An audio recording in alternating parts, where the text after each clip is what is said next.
Welcome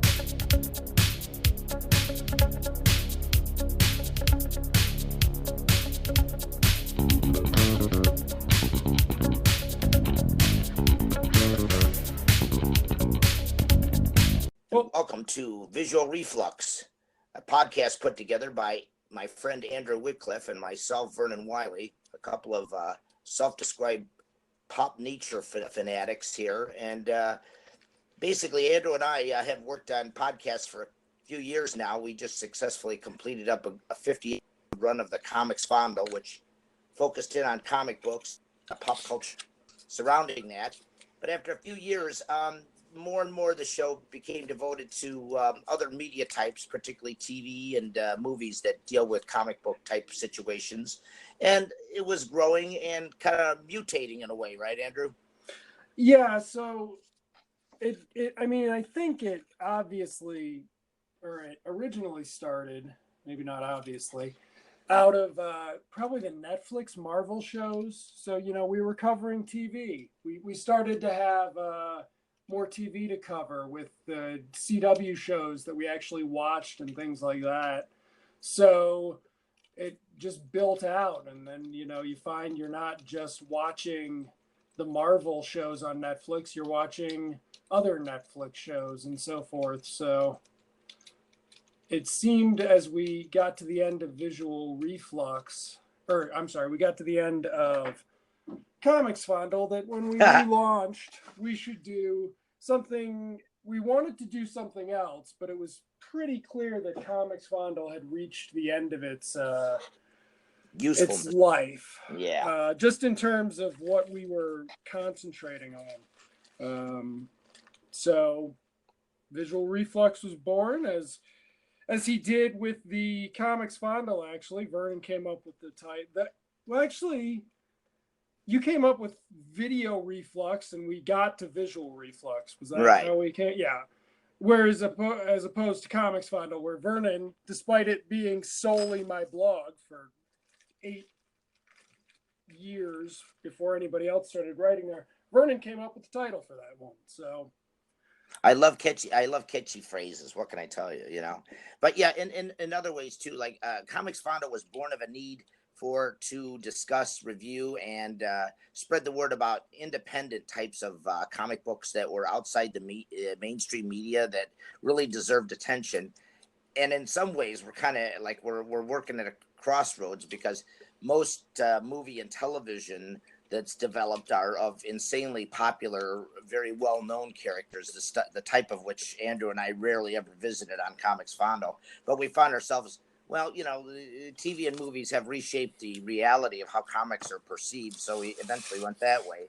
But in a way, I think we also are in tune to the more outrageous or independent efforts as well, and I think we're going to be looking for those as well, as instead of like the Flash or Captain Marvel movies also.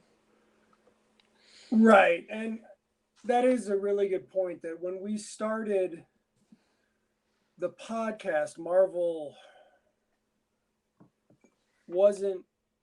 DC hadn't failed so spectacularly twice yet, or 3 times, however many times you want to count DC failing to launch before they finally could consecutively make hits. But it also seemed like more independent comics might get turned into properties. And that just sort of stopped happening. It's like we've gotten to the point where I think they adapted some Victor Santos comic for a Netflix movie, but it's not. That would have been very exciting in 2003. Yeah. These days, you're not excited unless there's a rumor of a Spider-Man crossover between studios. Like, what's the point of being excited now that everything is possible? Right. Yeah. That built up enthusiasm that the moneyed studio system wants. It has to be there, otherwise nothing happens. And that's kind of sad. We see a lot of independent stuff. What was it? I was reading in one of the blogs that Disney scrapped their plans for Mouse Guard, which is a pretty good example of something that was an independent comic book for a million years and had quite a wide variety among people who are like fantasy enthusiasts. And Disney, being the mountain that they are, purchased the property for media development and let it linger for years, and then eventually decided they didn't want to use it. So on one hand, you feel sad for the independent artist creator that did it, but on the other hand, Disney doesn't need another hit. Yeah, I actually, this isn't even really anything we had planned on talking about, but I saw this headline in the local paper about how bad it is that Disney is sort of this enormous media conglomerate. And I'm just kind of like, yeah, but is it this is not something that we need to be that concerned about. I don't necessarily, if Disney can make movies that everybody wants to see. I mean, I made the joke, I think when they bought Lucasfilm, that eventually it would just be called Going to the Disneys instead of Going to the Movies. Who cares, as long as it's not bad? And yeah, okay, it stifles, creativity or something, but like, who cares? Like, the creativity on this scale is nothing that we need to be concerned about anyway. It's not that good to begin with. So yeah.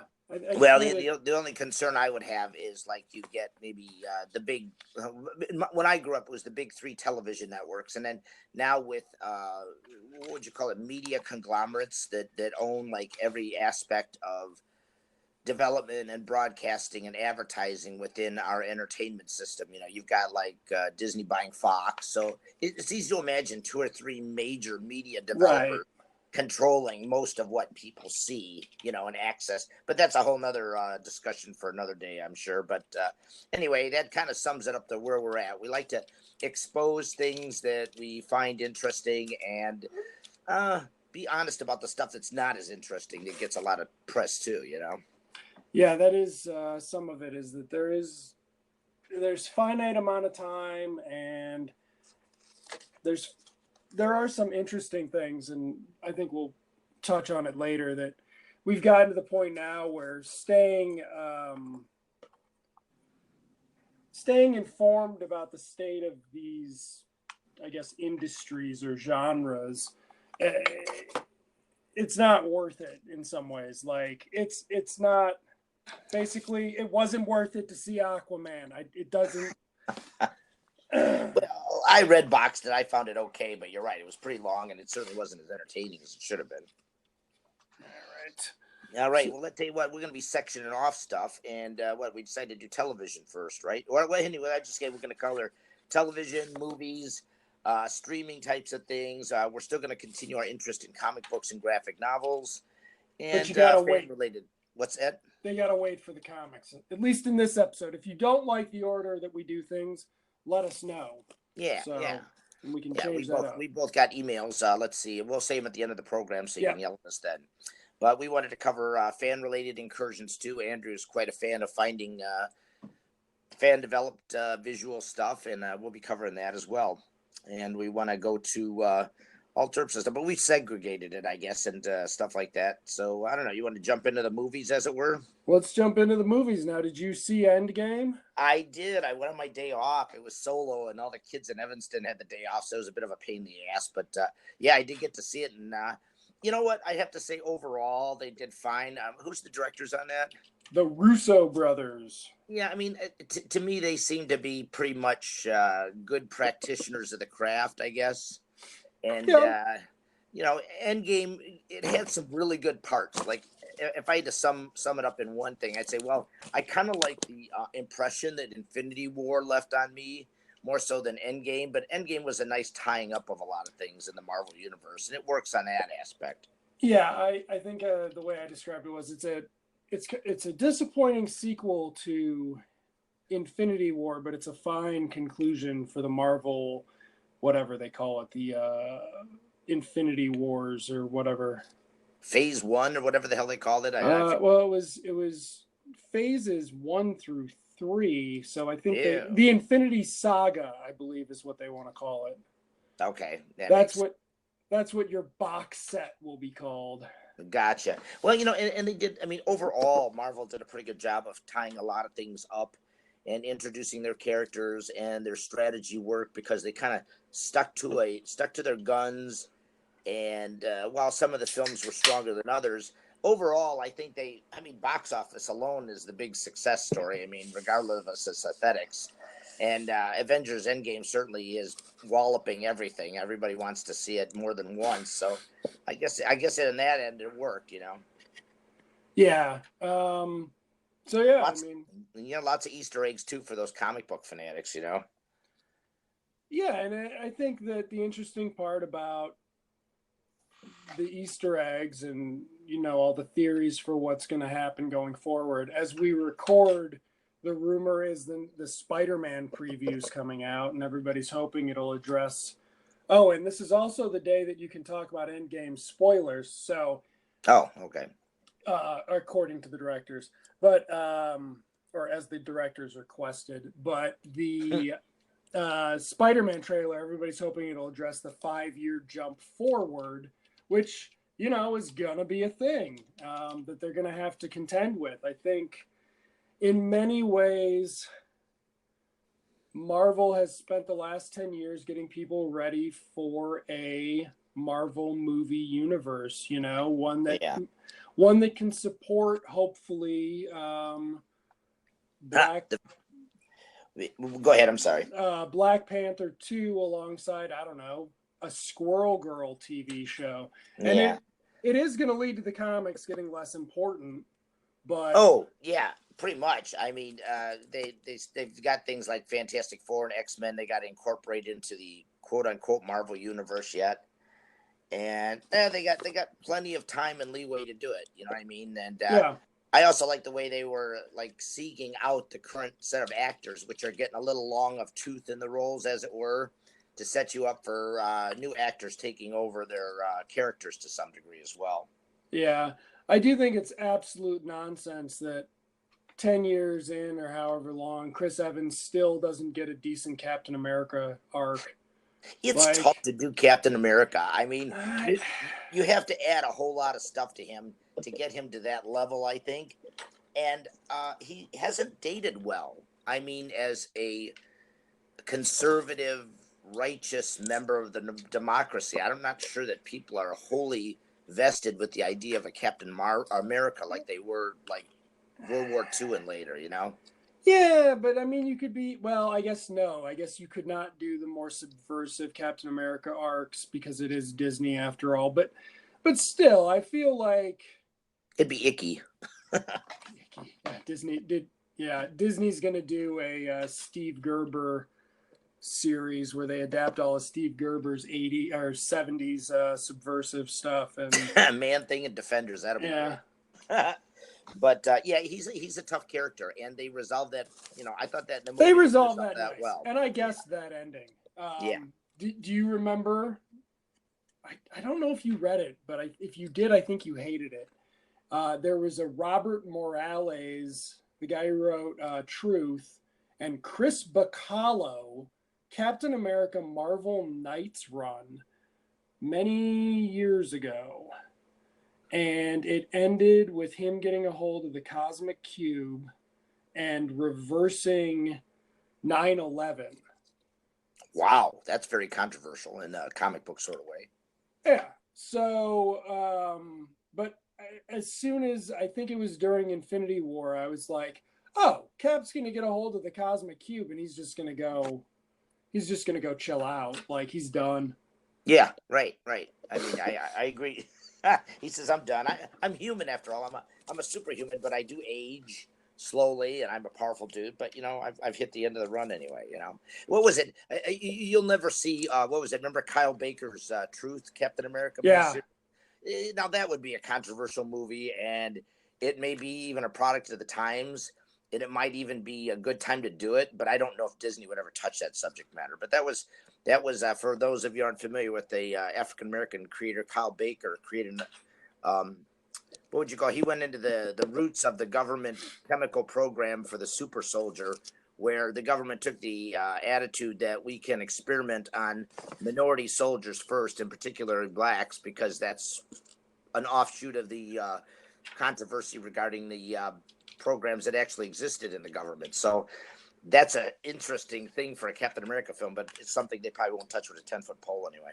I think at this point, who knows what the possibilities are for spin-off shows and things like that. I think some of it's going to be this whole Disney Plus experiment. Now, if this works,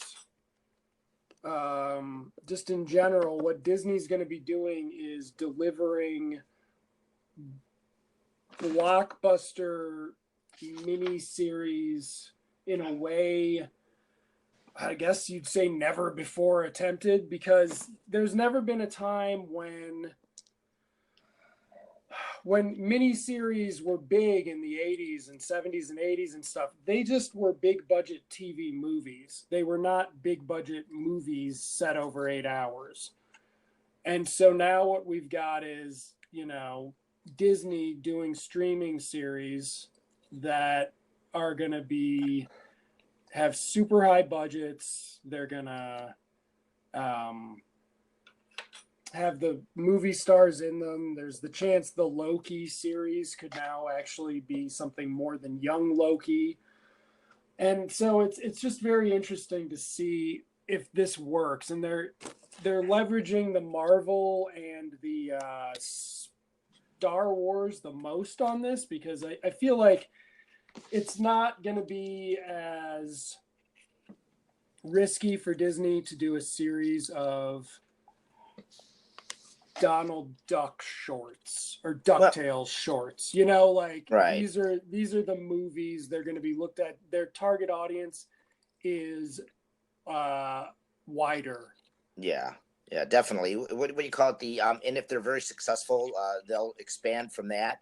And if they fail utterly, Disney will be the only one that has the rights to it, so they'll just bury it and we'll never see it again.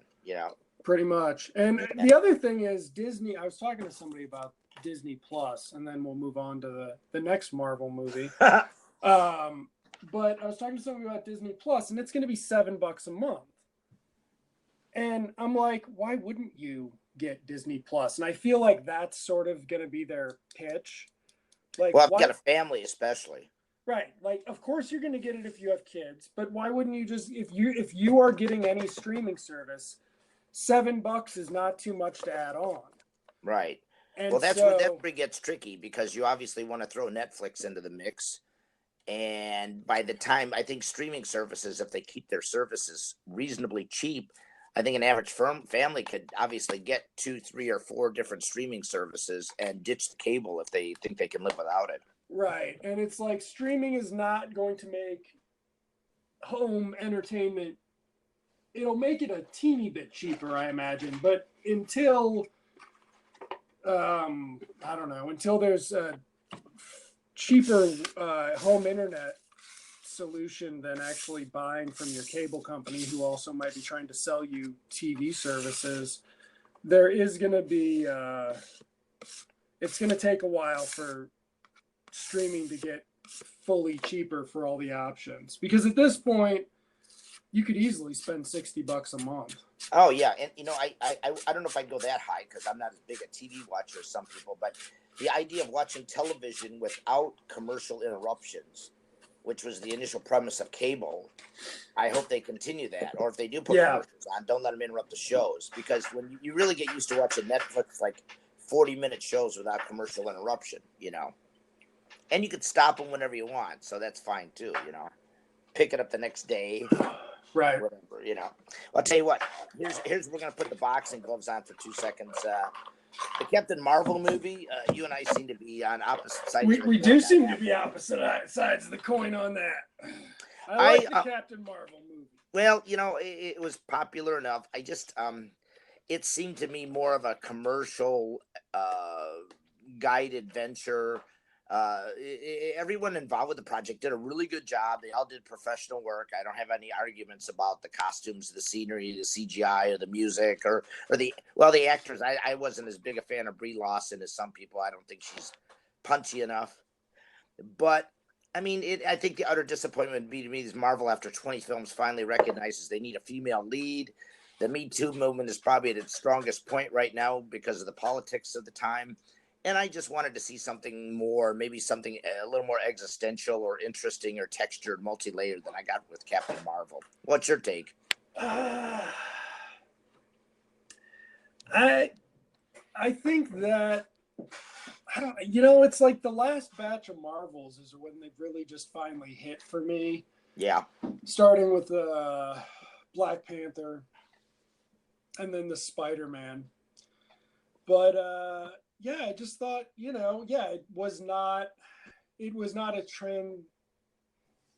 transcendent cultural moment where everything aligned, but it also was a Marvel movie. Its chances of that were actually less than a billionth of a percent, because in neither was Black Panther. Black Panther could have been just as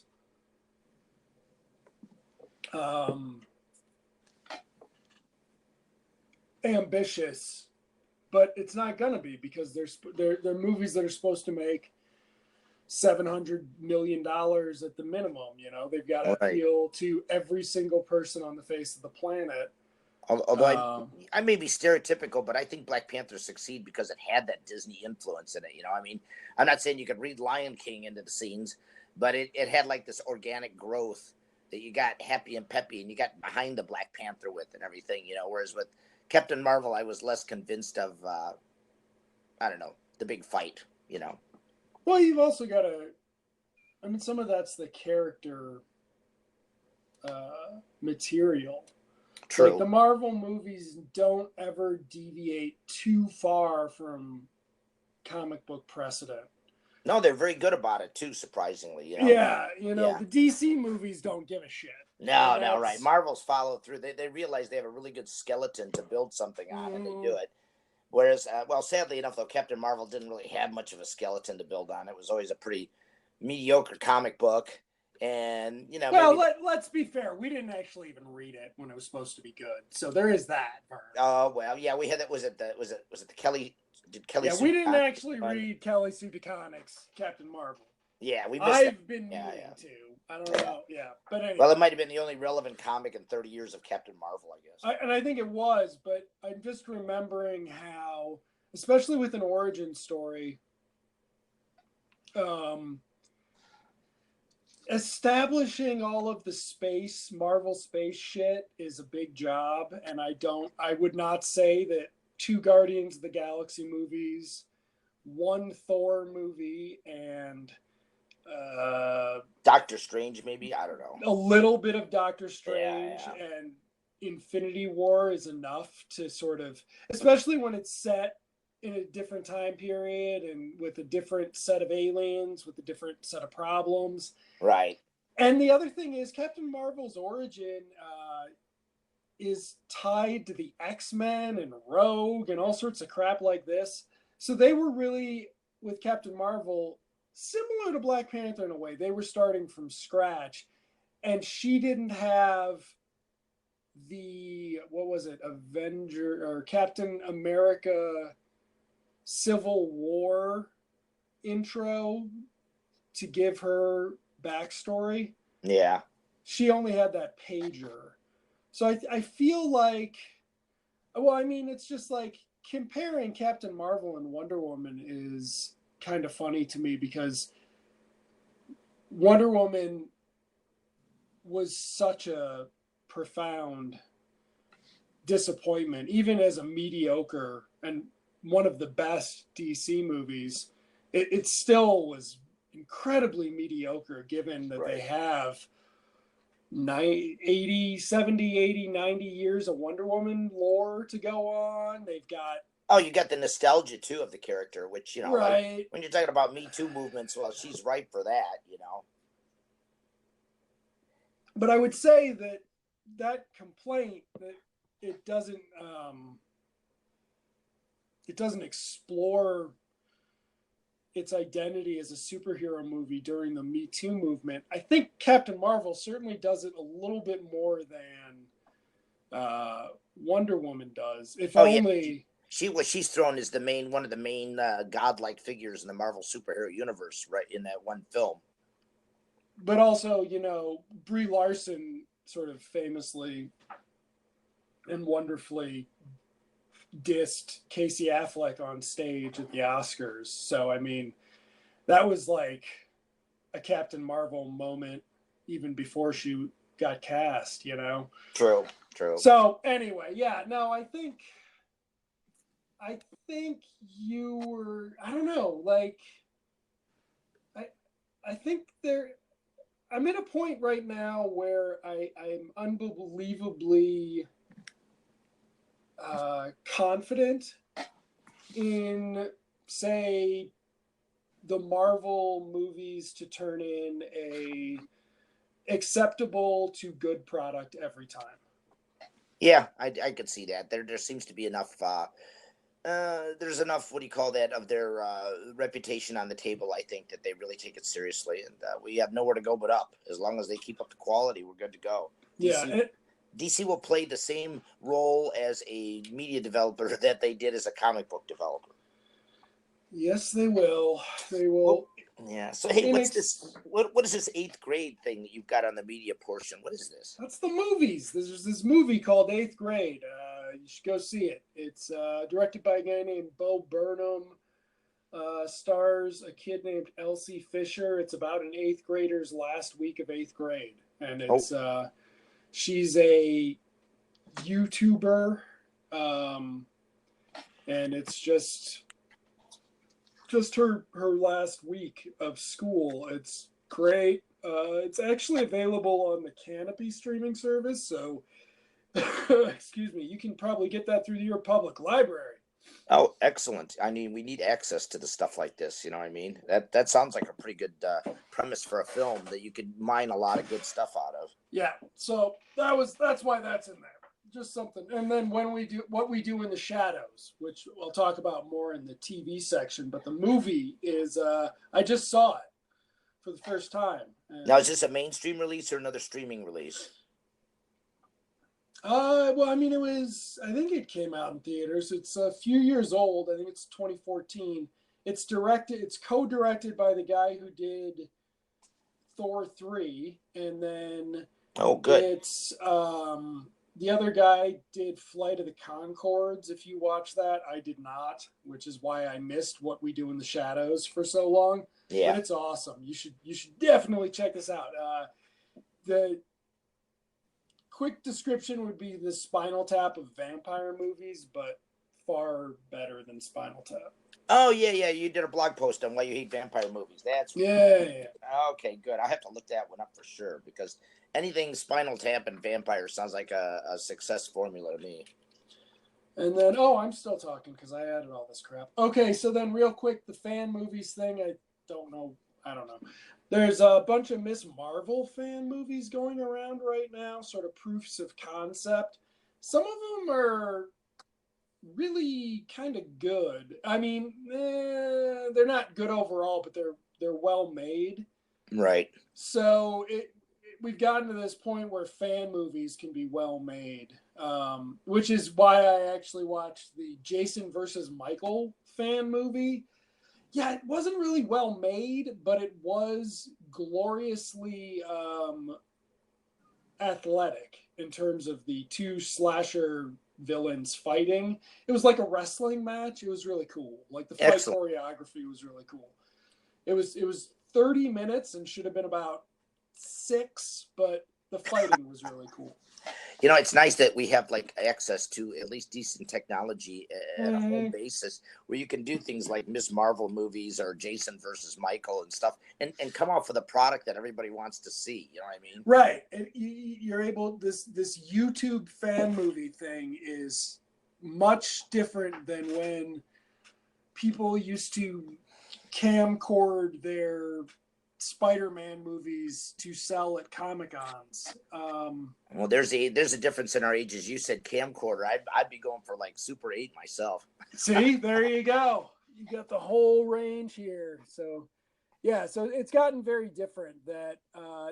For example, there was a Predator Dark Ages. I think that's still streaming online, and it's a Predator fan movie where it goes back and fights Vikings, and it's really good because, they kickstarted that. They were able to kickstart 10 grand to make a Predator movie or something. So the concept is just so cool. Like an average citizen can do a Kickstarter to do a fan movie that doesn't violate copyright infringement because they're not looking to make any money on it.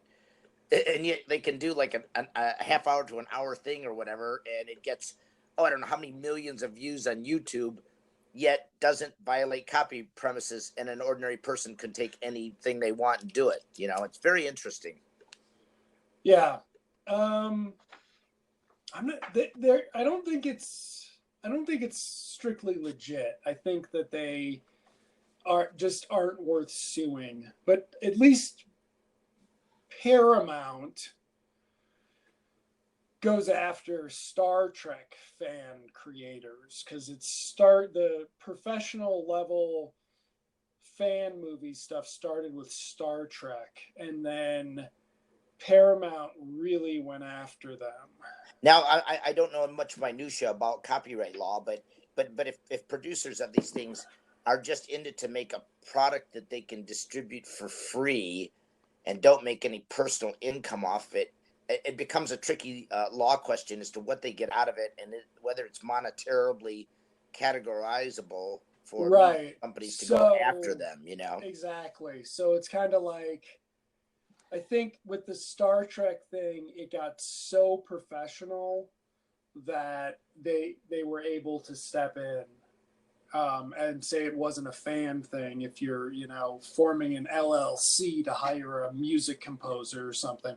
Right. But anyway. Well, I'll leave it at this. I got an interesting thing where Steven Spielberg was up in arms about streaming movies and how they shouldn't be considered for Academy Awards and whatnot. And then I think about him as a young boy utilizing a thing like YouTube and digital recording for his own filmmaking career, and how, well, you know what? It's not like it was when you were a kid, Steven. And so you kind of have to look at yourself in a different eye being born now. And it's just kind of funny. I thought it was kind of a contradiction in terms, but that's that. Very much, considering, he was one of those Super 8 in the backyard kids. Exactly. What's the difference between him and some kid using his iPhone to record a film? I see very little difference there. Exactly. It's right. That he would never have gotten to where he was if he had that kind of competition. Yeah, I could easily imagine that, like how would it have changed his career, and stuff like that. Yeah. So food for thought, I mean, this whole thing is mutating before our eyes, and it's going to lead in a lot of directions we've never even thought of. But now, as far as the actual mainstream TV stuff, there's a lot of stuff on here, and I'm not sure how much of it you're familiar with, but I'll try to rattle it off pretty quick. Right. Did you get to see the Umbrella Academy at all? You've been pretty busy, though. No, you're going to be talking until Russian Doll, so go. I gotcha. All right, well, let's see. I'll make it quick. You know something? I liked, I went into it with a bit of a jaundiced eye because I didn't really care for Umbrella Academy as a comic book. I thought that, this fella's name, Rockstar, wrote the thing. Anyway, Dark Horse got, 2 series of Umbrella Academy books with the artists Gabriel Ba and Fabio Moon, the brothers, and I thought it was all right, but then I got to see it on television, and they just so fully fleshed it out, and they made the character stronger where they needed to be more 3-dimensional, and they with the visual media, they were able to do this like physical set of where they went to school at the Umbrella Academy, and it just worked so magnificently, and it kept me going for 8 or 10 episodes, and the send-off towards season 2 was fucking perfect. And so it would definitely be a case of the media transcending its origins, in my humble opinion. Haha. And it worked out wonderfully. I highly recommend anybody who's a comic book fan to pursue that. I don't think you'd have to read the graphic novels because it had been 10 years since I'd read the damn thing. So I thought I was a go for it. Let's see. The other one I want to mention is Sabrina season 2, since that's been getting a lot of play.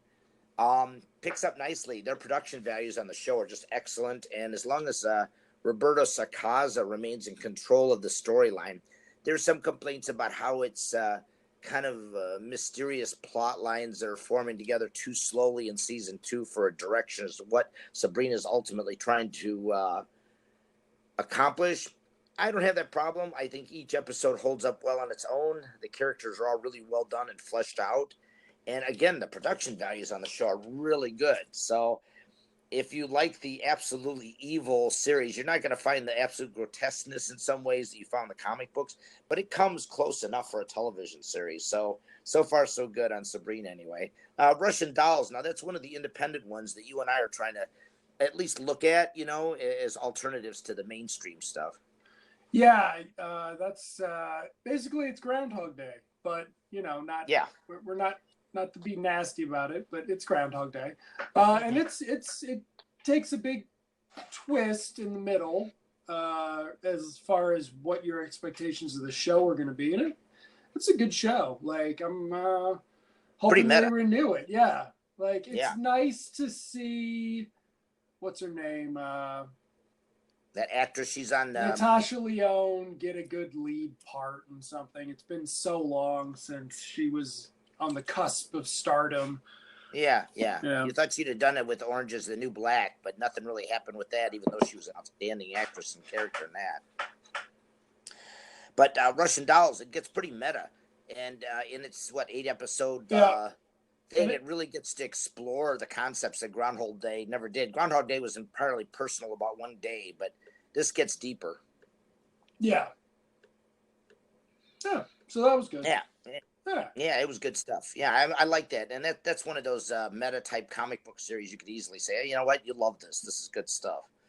Love, Death, and Robots. It's kind of like an experimental thing where they farmed out a lot of I think it's 18 episodes of various length of computer animation dealing with science fiction and robots primarily. Mixed bag. Half of them I think are worth watching. The other half are stuff you've already seen before.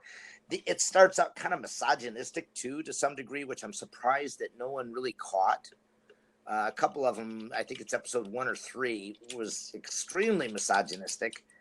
And I was like, well, you couldn't like farm this out to somebody else or use another example. So kind of shot itself in the foot early, but it picked up on its better moments. Did you get a chance to see any of those at all? No, it was sort of on the list. And then I heard your review of it and I was like, I was looking for a show I could watch with the wife, not something that, I'd watch and then feel slightly uncomfortable that I'd watched, I was looking for that, I'm always looking for things to share with my wife to watch, not that that's a pre-existing condition, but Love and Robots would have made me somewhat uncomfortable trying to view it with my spouse. So I just kind of let it go and watched them on my own. And some are good, some are bad, but you could pass.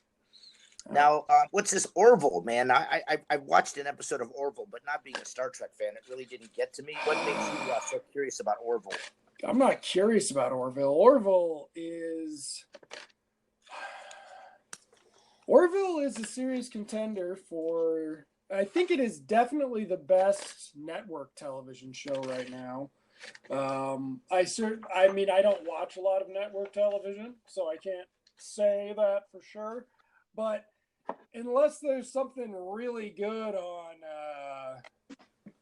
NBC that I've never heard of or something like that, Orville is.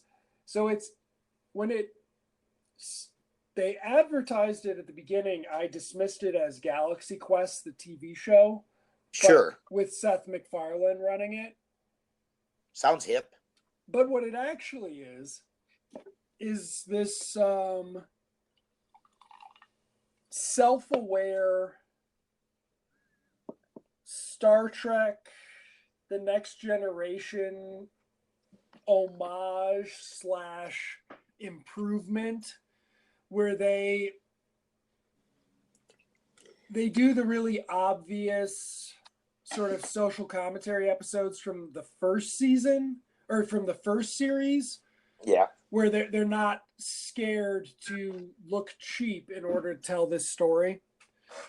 They sort of dismiss the idea that you look cheap by doing a planet that looks like Earth or something. Uh-huh. And then they explore, societal things there.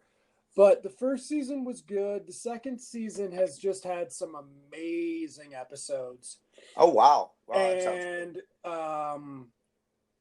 then they had this 2-parter that basically had the same amount of special effects as it had more special effects than the last Star Trek movie. Like, it's a lot, and it's really kind of weird because it's not like the spaceship design is cool. The spaceship design is kind of silly, you know. I mean, so It's there's a knockoff. Everything's a knockoff on that show. yeah. So it's Well, the special effects come to the forefront in a way that they don't normally do on TV with their budget. So it actually becomes a point about that actual plot episode. exactly. And then, I mean, I highly recommend this show. Even there's the Seth MacFarlane hurdle to get over, and then there's also the sort of the Star Trek-y angle. But I think if you start from the beginning, I think it's the third episode of the series is the first one that, like, ruined my week. Like, it made me cry, and then I was just miserable and didn't want to watch the show again. Oh my! Yeah, is that a good or bad thing? In a good way. In a good way. Yeah, okay. So yeah, I highly recommend the Orville. It sounds like it's worth the time and everything. So I was like, now is that a 30 or a 60-minute show? 60, so 42-minute. That's amazing because like fully 50% of the content on that is parody, and yet they stretch it for 60 minutes, which is not easy in and of itself. I mean, I don't watch a lot of network TV, but a lot of it is just reality TV and game shows and stuff like that. What do you call that? They seem to have gone towards half-hour sitcoms. That seems to be the predominant form of where they're succeeding, I think, right now. And the Orville kind of fits in that, but it's an hour-long show, also a drama, I guess, too. So the second it's been shedding the humor quite a bit this season, which is interesting because it's still casted for comedy. But yeah, let's move on as right. we could talk about the Orville. I could talk about the Orville for. Well, okay. So, what about this new TV show? What is that base? How does that spring off from the movie? It's the same concept of the movie, but different characters in a different location. Instead of being somewhere in Europe, What We Do in the Shadows, the TV show, is about vampires from Europe on Staten Island, and they're it's also did you watch the IT Crowd? I did not.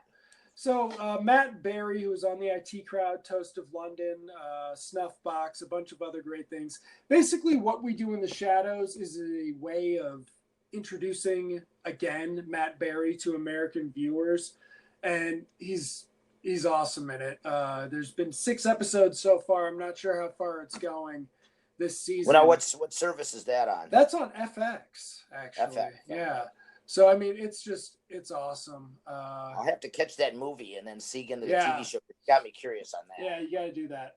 Yeah. Right. Well, streaming in general, we've got the 2 powerhouses here. The Disney streaming service, which we talked about, that's supposed to launch later on this year, although they still don't have a set date on it yet, which is kind of surprising. Not really. I mean, it's a streaming service. All they need to do is have the apps ready.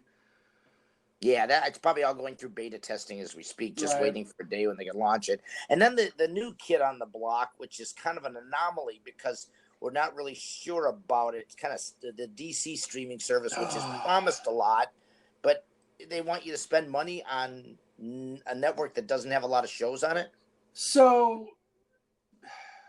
the DC Universe streaming had 2 pieces of news recently. One is they cut the order on Swamp Thing. Okay. From I think 13 to 10 or 8, which is concerning. And especially for first season. Yeah, and the initial thing was, it's because Warner Brothers is going to launch their other streaming service in a couple of years, and DC Universe will be on that instead of on its own. Because DC Universe being on its own was kind of weird. It's not like Disney is launching Star Wars for $10, Marvel for $10. Cartoons for $10. They're launching everything for $6 or $7, whereas Warner Brothers is doing DC streaming for I think $10 a month. Now, that's 3 original shows, a bunch of catalog stuff, but not it's not like I don't. Well, think, you don't want to sit and watch. You don't want to watch 40-year-old episodes of Super Friends. right. So it's like that's a very specific audience. Then the other piece of news is they put all of their available digital comics on there up to a year ago. So publication date of a year ago. And a couple weeks before that, I was like, if DC actually just put all their fucking comics online, that might be worth it streaming. But all their comics online means the new shit. It means day and date. It's like, if you're gonna fuck over the long tail bookstore audience, just fuck them over. Like, fuck over everybody. Put it out there. Don't piecemeal it. Just get it out there. Because some of the frustration of reading DC Comics over the last 7 years is their better stuff was probably coming out as digital first, which I had no interest in figuring out how to read. Whereas with DC Universe streaming, they can give me that. They can give me that on Wednesday. They can make a stupid chat hangout where we all talk about the comics we like on Wednesday or something. Right. They're replacing the comic book shop anyway, so just go ahead and do it at this point, right? Right, especially if you have exclusive rights to 75, 80 years of content. And so instead they half-assed it. And I mean, I know that if I were a young comic reader today, I would subscribe to that, no question, because well, how far back does it go? It goes back all the way, which means I can read 70s Batman. I can read, 80s. I can read the best of DC for $10 a month.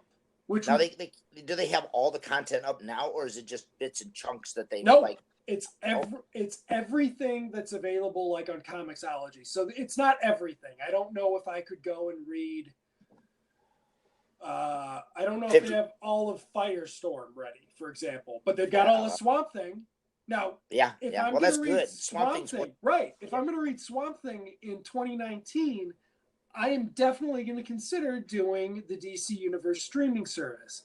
Yeah, you'll get them all for $10, and you can read them in a month if you got that kind of tenacity. Exactly, and I mean, like, that's the focus. Like, advertise the streaming comic books separate from the streaming, and then advertise it as streaming comic books plus all these TV shows, including the new ones you really don't give a shit about, but whatever. And then advertise it as, these cutting edge streaming shows, all of our TV shows, all of our movies, and these comic books if you want to read, 1 million comic books or something. Yeah. So it's like they actually could market this right, and I'm almost talking myself into it. If I do a, Swamp Thing read through again, maybe I will do it through DC Universe streaming. I might not, because who knows how they fucked up the comics, a la Miracle Man at Marvel. But still, like, if I was a new reader today, this would be the best way to do it. But just like embrace that. Don't set it up to fail, because DC Universe streaming, if it goes away when the Warner Brothers streaming thing launches, that also means every 80,000 digital comics for $9 a month goes away too. And that's bad. Maybe not. Maybe they can do a side thing. They're always trying to add bells. One would hope, except Warner Brothers is really bad at everything. So I have no confidence in that. The only thing Warner Brothers is good at is the Warner Archive made on demand DVD program. That is all. And they make good home video. And you can be sure that one person's in charge of that. Exactly. Warner Home Video is great. Everything else about the company is like the president of Warner Brothers, who had to resign because he was stalking some like starlet and promising to win her an Academy Award if she'd sleep with him again. That's a metaphor for the entire company. Yeah. All right. But anyway. Well, yeah, exactly. Well, we won't harp on that, but you can get like the first month for free, right? Yeah. So or it's a week or a month. I don't know. They give it to whatever you for it free. is. That is what I would suggest right now. If you have $10 a month that you are putting toward Back issues. Not back issues. There. If you have $10 a month in your comic book budget that you are putting toward back issues, that you are buying from Lone Star Online, that you are doing Comixology back issues, I would say definitely sign up for DC Universe streaming. Excellent. Well, I'll tell you what. Let's do some bullet points on the CW. Yeah, we gotta get to regular comics through these other things. That's true. Yeah, we got to get to regular comics. But anyway, the CW seems to be chugging along. I'll bet like haphazardly at times. The main shows you and I keep up with, The Flash. That's in a weird state right now. Oh, yeah, I'm not caught up. I wanted to be caught up. I'm not. I would say is it the worst season of The Flash? 6th. No, worst. I didn't. Oh, it's not. Well, yeah. I'd have to say it's the worst in terms of lack of focus. It accomplished a couple of good episodes. One particularly with Nora and her. Yes, that was great. And yeah, I wanted to see a show with her and her buddy. Yeah. But it's complete stopping and starting, and the whole villain. You and I think Cicada is easily the most boring television villain we've ever seen. And they gotta figure out a reason to get back to like single episodes or 2-parters. When they stretch this stuff over a whole season, it really kills the momentum and it just befuddles any kind of plot line they have for each individual episode, I think. Yeah, it's a mess. And now Supergirl has benefited from this though lately. Okay. I actually like the plot lines, and it has a congruence to reality because it's kind of mirroring the whole Trump administration and the immigration thing regarding quote unquote aliens on Earth and stuff like that. And they made a lot of hash about like imitating some of the stuff that's going on. And the revolving cast of Supergirl seems to do good. Like they have characters that come on for a couple of years and then move on, like Monel and. There's been a few, but I just imagine Brainiac being good for another season and leaving him and stuff like that. They seem to turn it over and keep it moving enough to where it's succeeding where the Flash isn't. Yeah, I actually have not watched this whole 2019 episode, so I've got a lot. I'm gonna run through it. Well, it's more fun than Flash, but yeah. The success is easy. Was it Legends of the DC Universe? Yeah, that's the good one. They did not forget their roots as a single episode program. No, they are. It's a shock how much better executed that show is than the other ones. I'm surprised it's not in the forefront because it's certainly a lot more watchable. Exactly, and I mean that's the one that's gonna be you're gonna binge streaming. I'm gonna watch Legends season 3 again or whatever we're on someday. I'm never gonna watch Flash season 6 again. No. And getting to it, like they have that revolving cast of characters on DC Legends. Yeah. Like there's only been a couple of them that have been on for the duration of the show, where the other ones have been revolving on and off, and that is very successful, I think.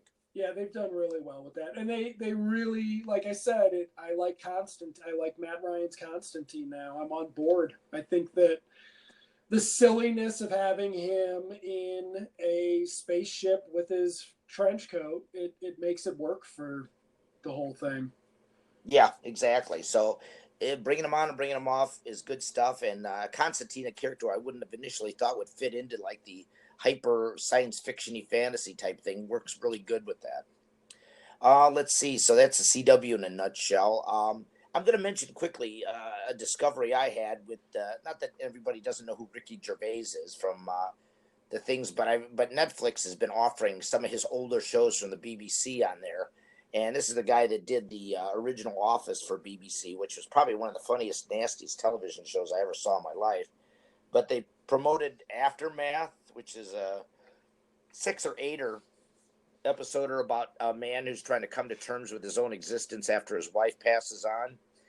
And it succeeds because Ricky Gervais basically gets to play an asshole, which he's really good at.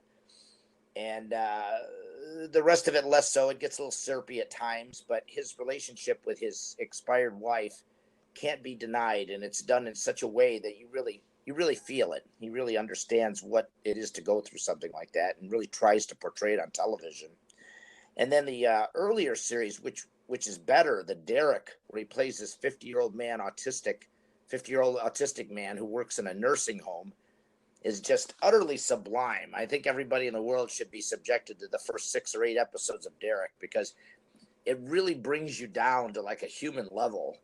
And I think one of the greatest things I find about this character, and everybody who was around him talks about him being the kindest person they've ever known. And even he reflects that. He goes, the greatest thing you could do on earth is kindness, because it doesn't matter whether you're receiving kindness or giving it. It just makes you feel good. And that pretty much sums it up there. But his stuff is really worth pursuing if you have any I don't know, interest in Ricky Gervais. He's a lot stronger person than I thought he was. But after watching Aftermath and Derek, he really explores subject matters that just aren't touched very often. So look those up if you have any curiosity. Very cool. I was just thinking, I'm going to make so after, usually I do this with our year-end episodes. I make these long notes of all the stuff Vernon talks about that I should watch or read. And then I somehow never get around to doing it. But for Visual Reflux, I'm going to make some sort of a checklist of recommendations from the show that's going to be available to everyone, including Excellent. me. Yeah, that way you don't have to listen to us and write shit down. Right. So that's the idea is you can listen and then have the checklist waiting for you at the end. And hopefully I will figure that out in time for this episode. But there you go. Yeah, so next we're going to talk about current comics. Yeah, are you okay on time? I'm doing fine right now. Okay. So we're going to try to keep this to an hour. We did not do that this week, but we will. That's the goal for next time. All right. We'll do some quickie reviews on the comics this time and burn through them there. Latest releases, Alan Moore, a great comic book writer whose career is sadly ending as he is fed up with comic books, manages to put out perhaps one of the nicest navel-gazing superhero mainstream comics of complexity and texture in the latest League of Extraordinary Gentlemen, The Tempest, which has more shit going on to it than you could possibly cram into 11 issues of Crisis on Infinite Earths. More characters, the meta situations, all the English infusions, the fictional characters out of literature. Alan Moore has just like combined them into this big grand guignol of fight scenes and interplanetary dimensional fights and get-togethers for the bad guys.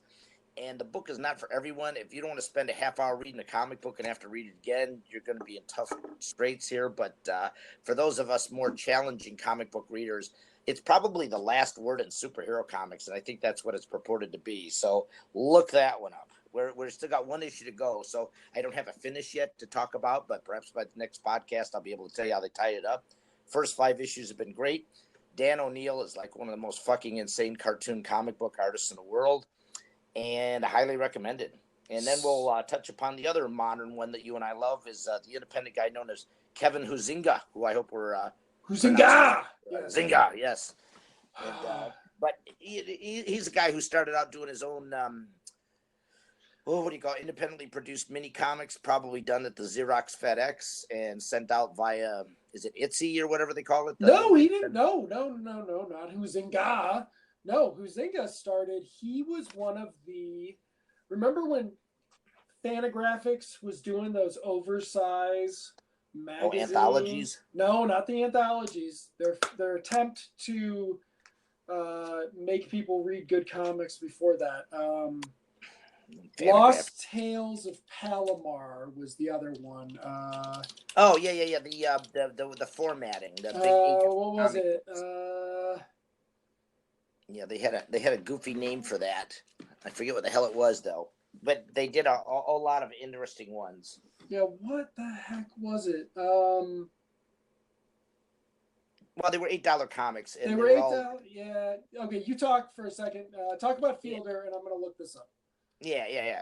Well, he Fielder 1 is his most recent effort. It's done in the same format as the Fantagraphics books, and it's actually put out by Drawn and Quarterly. I noticed that in the Indica, he doesn't say published by Drawn and Quarterly or Fantagraphics. It says distributed by Fantagraphics. Yeah, they're just they're both just distributing him now. It's different. Yeah. Right. And I noticed one said printed in South Korea of all places. I was like, why? Why do we have to go all the way to South Korea? But I guess that makes it cheap enough to where $8 is laudable. But Fielder 1 was a remarkable change in Kevin's approach, who normally does this really formalistic type of examination of states of mind and consciousness and even subject matters he gets involved with, like geology and whatnot, and his relationships with his wife and their co-existences, creators of fantasy and comic material or whatever. And Fielder was kind of it was like a top point, but yet it was also disappointing for me. How did you feel about Fielder? Well, now, so I've missed Gange's 6. Yeah, 5 and 6 were two-parters. Yeah, so I am behind on my main Huizinga, but I am caught up on my mini Huizinga, which means that I have read the first 2 parts of one of the stories in Fielder, including one that is a photocopied zine that you buy straight from him. So it's like, yeah, it's been hard to keep up, but he's basically redrawing old comics and he's adapting them faithfully, but as a subversively, but not that subversively. It's like, no, he's turning them into like long form comic strip, but is he like just the humor beats and things like that, and the way he paces the dialogue? So it's very different, and so I liked it as the formal experiment, I think, more than you did, because there is a Genji's cameo, and it is disappointing. Well, yeah, it jars you from the reality. Yeah. If you know who Glenn Gange is, it's his everyman character that he does the biographical stories on. But the Kona examinations I thought were good. It was the story in Fielder where he talks about depicting hair.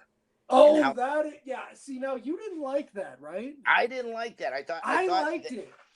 I thought it was very melancholy and tough, which I'm okay with as far as independent creators. But to me, it sounded like he was either turning a corner or shutting a book on his old life or whatever. I don't know. But I was wondering if we're going to see any more from him after that. Well, right. Especially because it's about him. Okay, so this last story is about a comic book artist who sort of fails and ends up a teacher at a school. Huizinga's a teacher at an art school. Yes, which is where some of his pamphlets come from, by the way. Thank you. And like his classes, you can get them in pamphlet form, and I refuse to believe that is his take on his being an education. Being an education. It seems like he was part of a school and then decided to start his own school. But I don't think he's actually done that. And this Fielder has on the back of it work from his students. So I don't actually think that he's being this big of a Nietzscheist. I was going to say fatalist. Yeah. Excuse me. So part of the story is he was supposed this stand-in for Huizinga or whatever was supposed to be going back and getting his old material ready for collection because it's so hard to read by itself. So Gange's is done, and that's what Huizinga is supposed to be doing. So like the story is, yes, are we never going to see collected Gange's? I have to say I felt more fatalistic about it. Like he never thought there'd be a market for it, but apparently Drawn and Quarterly wanted to do it. But to me, it was all the bit about like the self-reflection and how he was not quite where he wanted to be. I'll assume he's in his 40s. I don't know. Am I correct? Yes, did he go through 3 marriages? Did I misinterpret that? Was in the. I don't think Huizinga's gone through 3. Maybe he has. But I don't know that's where it jarred me. He went from a distance perception of reality to a self-reveal. Like or not. I don't think it is. I think it's too silly because he wouldn't have been able to produce Fielder if he were that concentrated on hair in real life. But also he's got more work scheduled, like for release. Not that he has to do and is late on stuff that's coming out. Now I'm trying to remember back when Huizinga popped up in the mid aughts. when we started getting excited about, and it's the Ignatz series. That was the name. Ignatz was the name of the series, and we didn't.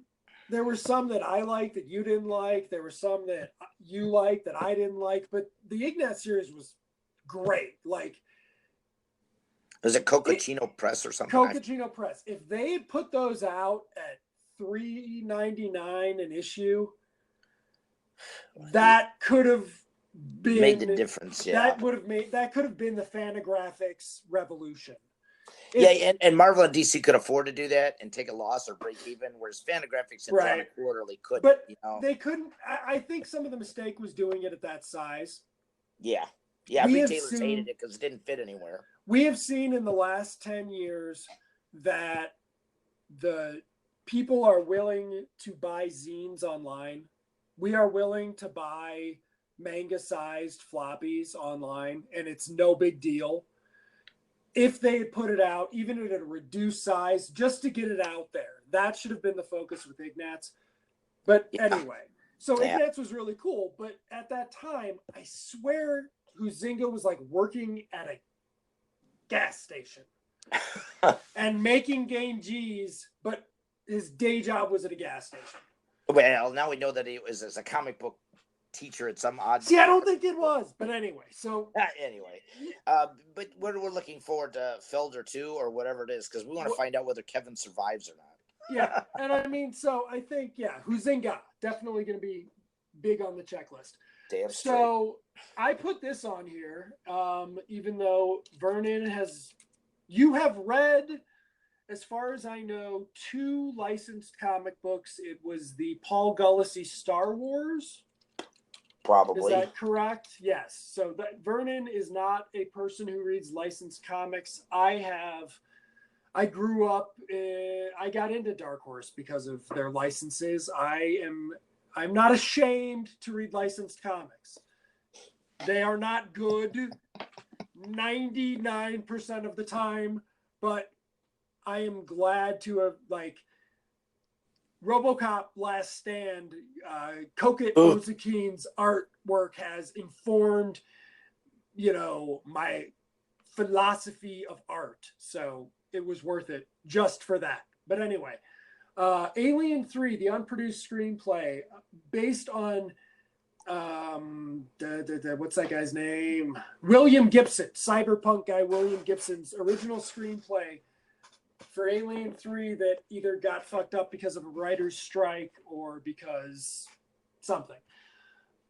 Just at Fox. And worse is the subtitle of the series, this is a new imprint from Dark Horse, 20th Century Fox Uncovered, because Boom did an adaptation of Rod Serling's Planet of the Apes script, which is different than the final one in the movie.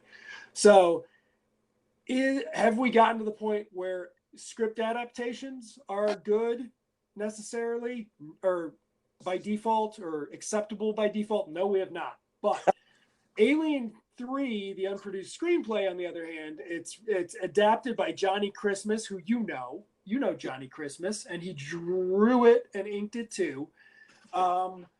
It's pretty good. Like, well, the key thing is worth seeing. I mean, that's the hard worth reading. Like, it is. If you are an Alien fan, this is worth reading.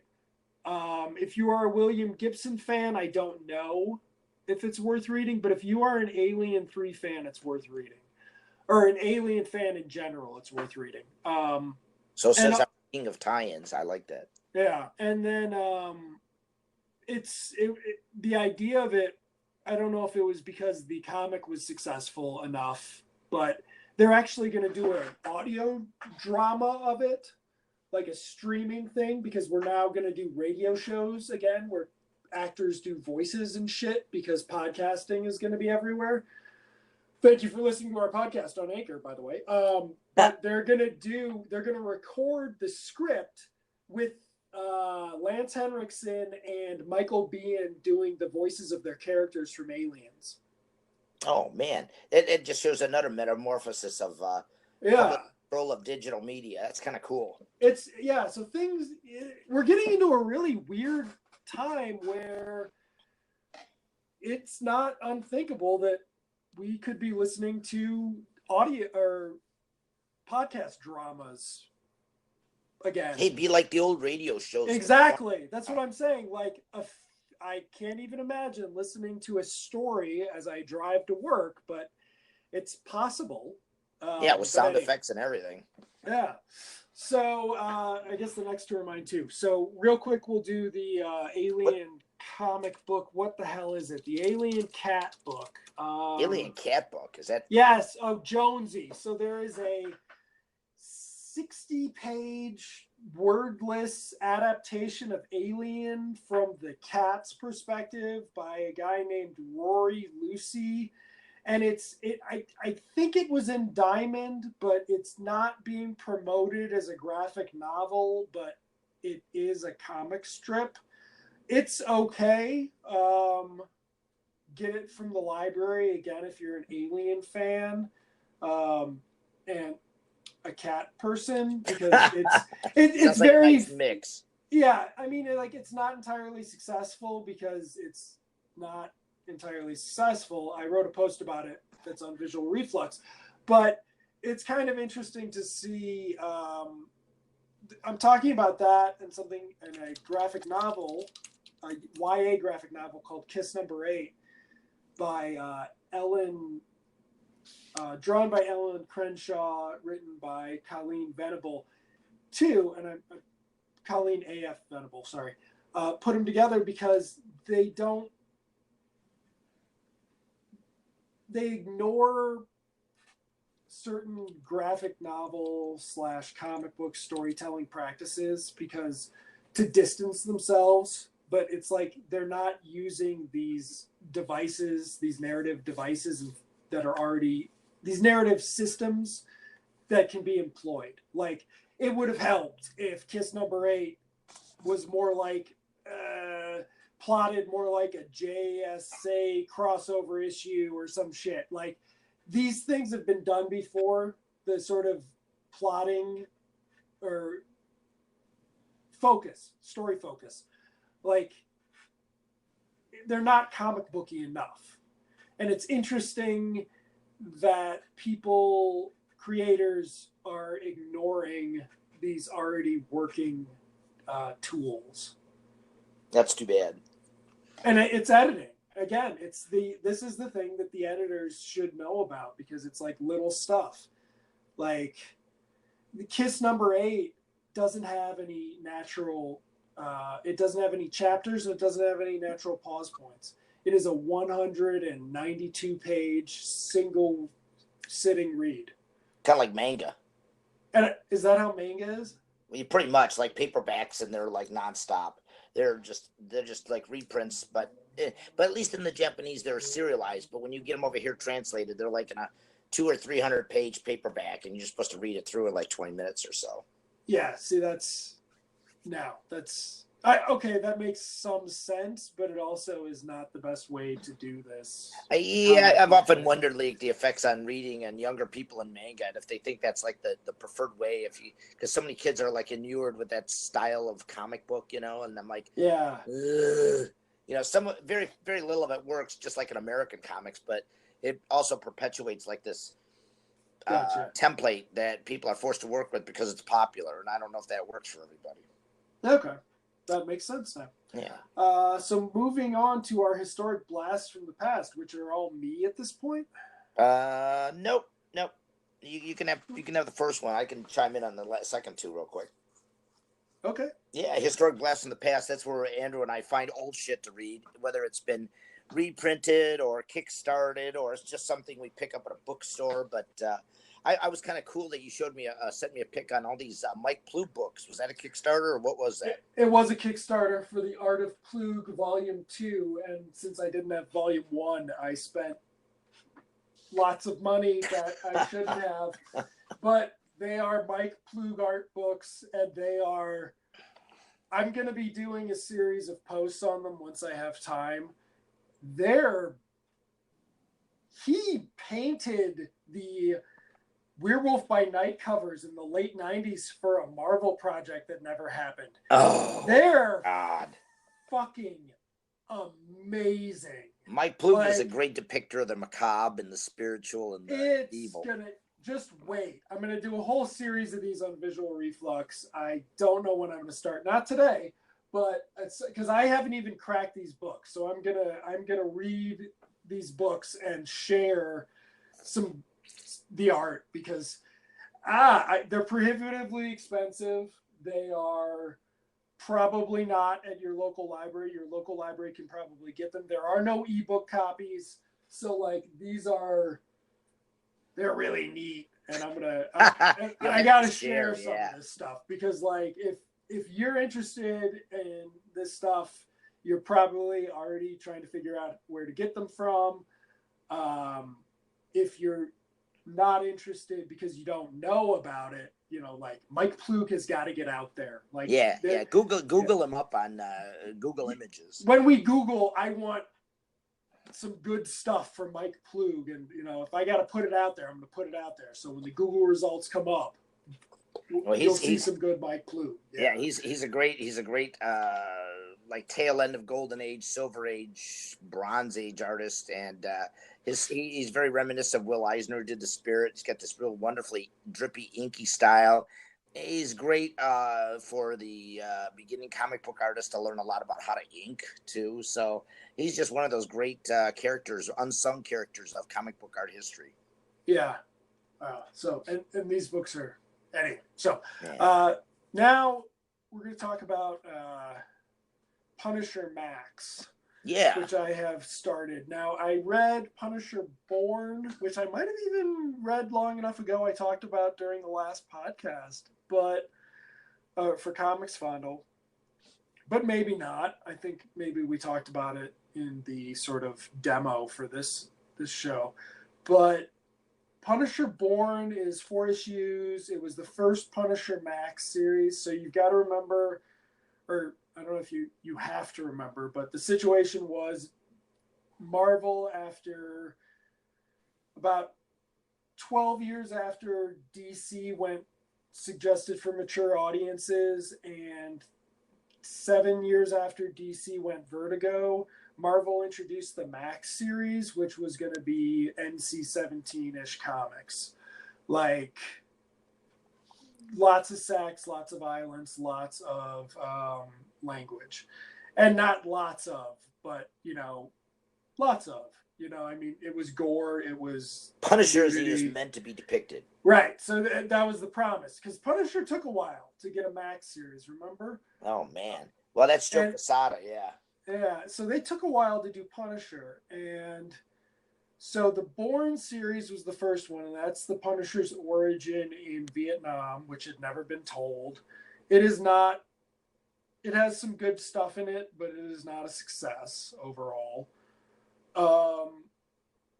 And then about a year later, the Punisher Max series started with Ennis and Louis LaRosa on art and Tom Palmer on inks. I'm not sure if Palmer sticks around for subsequent arcs, but he actually did ink Bourne. So Punisher Max is Garth Ennis doing a serious Punisher comic.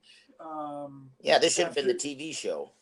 4 years after 4 years of a not so serious Punisher comic, more of a Preacher meets Punisher. There was a black humor one as opposed to like a straight realistic shooter. Right. And this was going to be a straight realistic Punisher. And so the first arc, which I've started writing about, I've only written about the first issue. Hopefully I'll get the second issue written today. The first arc is about the Punisher. It's called In the Beginning, which comes with a lot of weight. And it's sort of a introduction to the Marvel Max Punisher, who's age appropriate. He served in Vietnam. His family was killed in 1976. It takes place in 2004. And the first arc deals with his old friend Microchip selling him out to the CIA. to go kill Bin Laden. Great plot. Great plot, very timely.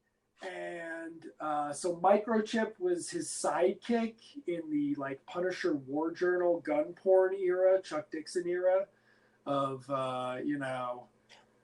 But more, even though those comics were like serious and somewhat violent by their standards, Microchip lasted for a while, and then when you dug this up and I reread it, I was just like really amazed at the contradictions, or not contradictions, but we watched the Punisher series on Netflix.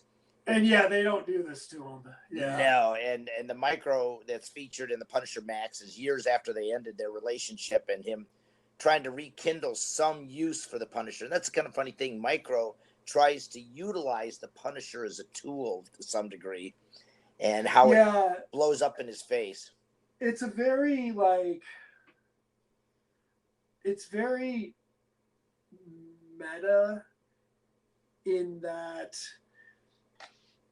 Microchip becomes Ennis's like stand-in for the idea that there should be a Punisher comic where he goes and hunts Bin Laden. Right. And so it just, you get to the end of this introduction arc and you don't exactly know where Ennis is going to go with it, because you realize that your expectations for the Frank Castle character have been wrong. Even based on what you saw at the beginning of the story, like we were leaving it not understanding anything about Punisher Max Frank Castle outside he's not what we expected. Yeah, he reinvents like Punisher for the comics, and continues. I never read any Punisher comics prior to that, but Ennis takes Punisher as the catalyst for stories he really wants to tell, and the Punisher is just like I say, the catalyst. He's not really a big character of his own right. Right. In this one, he spends the third issue not saying a word. Yeah, he doesn't say shit. He's just a killer. And so, but when Microchip's interrogating him, he doesn't say a word. Nope. He says like 12 words, actually. Yeah. It's counted. And so that's like why when they did the TV show, we're like, well, you've actually got the perfect fucking TV show, because every Ennis arc is basically 2 episodes, is a 2-parter. Right. Of a TV show, and they could have done it like this. They did, the first season's great, whatever. But yeah, I mean, it gets off, and I just trying to remember now, going back and writing about it, that there was also this added thing that Ennis wasn't just doing another new Punisher series. He was doing the first Punisher Max series. He was putting a claim on the character, and but also selling his vision for the character with these. Yeah. And that's in a way that Ennis doesn't usually give a shit about. He does with his war comics, but with Preacher, with the boys, they're his characters. They're his characters with a thing called love, or a train called love. Yeah. Like, he doesn't give you an onboarding time. He doesn't give you a time to get acclimated to the ground situation. He's not welcoming with those. You read those and you get on board, or you don't read them. With the Punisher, he actually takes the time. He doesn't just take the time to get people on board.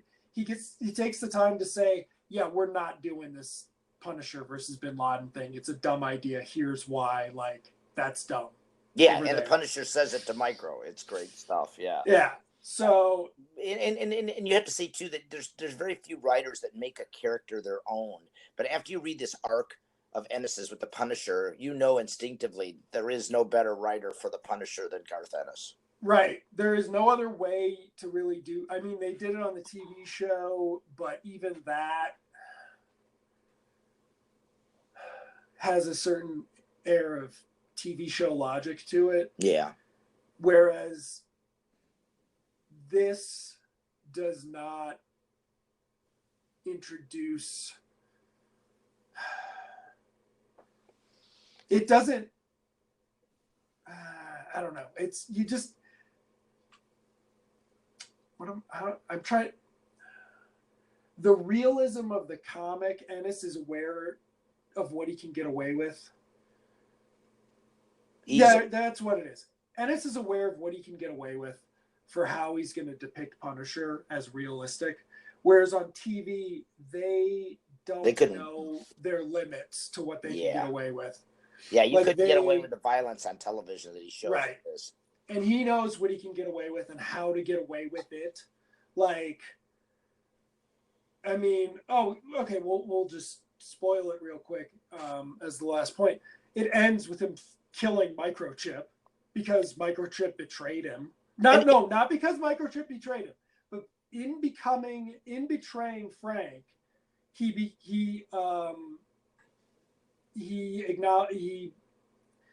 becomes one of the bad guys. He joins a drug running operation. Well, a government cabal offshooting with some bad agents that utilize their coexistence with the United States government as a means to an end. Yes. And so it's not, Micro's not working like assigned to work with these guys. He's working for the bad guy. The bad guy is doing this in very bad ways, obviously hurting lots of people, like, and so, it's just like Microchip thinks he's in a buddy movie, and what the arc is about is realizing that the idea of the Punisher in a buddy movie is impossible. It does not. Right. It does not work. And this is from a guy who is as close to anybody as Frank. And he never, it turns out he never understood what they were doing, what he was doing. He never understood why Frank was doing it. And it's very interesting just to see that play out. But anyway, so that's just, I mean, it's a really, I don't know how much familiarity you have to have with the Punisher to go into it. None whatsoever. None whatsoever. Yes, but I guess, yeah, that's true. But to sort of appreciate the leaps and bounds of Ennis's like invention here, like you do need to have like the bad baseline in some ways. Right. The irony of Micro is there, and the history of Frank is really easy to grasp. It's a pretty simple thing, but I just like it because of its sheer brutality, I think. Yes, and I would suggest not reading Bourne before reading. Skip Bourne. Yeah, he does better Vietnam stories later on down the line. Yeah. Anyway. And then the last thing is I finally read my Eltingville fan club. Yeah, what a nice collection by Evan Dorkin. And what does it do? It combines like all the Eltingville fan club stories into one book. Yes. What a chunk read. Good Lord. Like you can read an issue of he's a humorist. Took a while. Yeah, Eltingville Fan Club is possibly the end game of self-flagellation for fanboys of any type of fantasy hobby you can imagine, with this group of I don't know, 4 individuals that have specialties in their own fan stuff, and Evan Dorkin just makes mercilessly nasty fun of them coverage of the whole works. It's really tough stuff, but funny as shit though all the way through. Yeah, I actually won the collection, which was awesome. I won it by retweeting him. Oh man, I know. I remember when it came out, I was like, I put it on like a to get list or something, but then all of a sudden I get a tweet from him where he's like, "You won, I need your address." And I'm just like, all right. I'll take it. Well, for me, the Eltonville Fan Club was his most successful creation because he's a very funny cartoonist and he does these great societal, ridiculous type stuff. But with Eltingville Fan Club, he really brought it home because he has an intimate knowledge of all the people and the top body types that exist within our hobby and our base and our business. and the way he ends it too, like he had an ending for it. Like the final story was just a great capitulation of everything that's gone before and what happens now, Yeah, it's really great stuff. It took me 2 sits. I was going to read it all the way through, but Matt, it's dense. yeah, Matt, who also I wrote at Comics Fondle and did the movie specials over there for the podcast. He told me, you can't do it in one sit. You shouldn't do that. And so I did it in two. That's pretty and I good. Was like, that was pretty good. It was hard. It was actually, it was a little rough at times because it is so. Well, it demands time and reflection. It demands time, and the reflection that it demands is, Evan Dorkin's saying some things about how you feel about your favorite things too, like, and you got to think about that, like, you got to think about why you're laughing, and right. You got to think about, I mean, like, Eltingville is like what if Family Guy were great in some ways, but also a lot more serious. And it's pretty focused. I mean, yeah, those fanboys with thin skins need not apply because we all exist within the members of the Eltingville fan club. Exactly. Great stuff. Great stuff. Yeah. Well, there you go, man. An hour and a half of chunky goodness. Not too bad. I think we covered a lot of good subjects today. We did. And we're going to shoot, like I said, we're going to shoot for an hour. But, we had a big list today, even if it didn't seem like we did. And we had a lot of catch up to do since the Comics Fondle podcast. So you're going to be able to subscribe to Visual Reflux, the podcast, on on everything. Figuratively everything. You're going to be able to subscribe on everything that Anchor will create a podcast feed for. You're going to be able to listen on the Comics Gallery Facebook page, where we'll link to it on there. To episode releases, visualreflux.com, where I do a lot of blogging, and Vernon has done a little because Vernon is busy. Well, I like to write about comics. That's my thing. I'm not a blogger. I find something I want to focus in on, like comic books. Kevin Huizinga just did that review of his latest work, and that's my bag. That's what I like to blog about. So and I'm using Visual Reflux sort of as trying to do old time blogging today.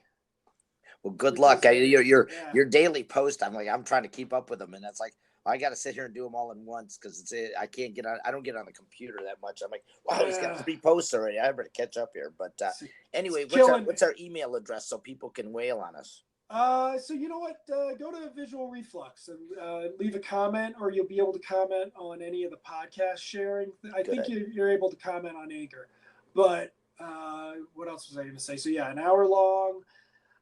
We don't have a schedule yet. Tentatively, we're at a month, but we'll see. Maybe I'll try to talk Vernon every 3 weeks, something like that. Might work. We have a recording time now that we didn't know we had, or it never occurred to us before. That's so true. That always was sort of we had a bad recording time for Comics Fondle. Maybe we'll have a better one for Visual Reflux. What else? Yeah, we want to hear from you. That's the main thing. Yes. So, head over to visualreflux.com. Take a look around. There, I'm going to have that checklist for everything that we recommend that we talked about, and that will be available somehow. I don't know how yet. I'm going to figure that out today before the episode goes up. And so, happy May 8-ish. Let's say we get this out tomorrow. So happy May 7th, 2019 from May 6th. Hopefully nothing fucking god-awful happens, but that's 70-40. Gotta hate to not to be able to see another 70-30, Marvel movie. Yeah. Jesus. Right. Don't be fatalistic. Wow. Well, kids, Thanks for listening. Let us know, and if we like your comments, we'll share them on the next podcast. That'd be cool. Yeah, letter bag. There you go. Mail bag. Yeah. Thanks a lot, kids. We'll see you next time on Visual Reflux. The podcast. All right. That worked. Good. That worked. Good. I look forward to it, and I will try to get to Moby as soon as possible. I mean, we'll just use your snippet today, but we'll figure it out by next time. Okay. I'm gonna get it up tomorrow. I'm not even gonna worry about it today. So yeah. Thank you. I appreciate that. All right. Anchor seems like it's a much more reliable system than the one we used before. Isn't it amazing? You have no idea how far away I've been, and you haven't commented on my sound quality once. It sounds great, and I can't wait to hear it. So when you post it, I'll definitely spend some time listening to it. So what time you gotta be at work today? 11:15. So I've got to leave in 90 minutes. All right. Well, that's just enough time to do things at a relaxed pace. Good luck with that today. I'm gonna try. I might even try to do some laundry. We shall see. Yeah, I know. Yeah, no shit. All right. All right. Take care of yourself. I'll talk to you soon. I'll stay in touch. All right. Thanks, Bye. Andrew. Bye.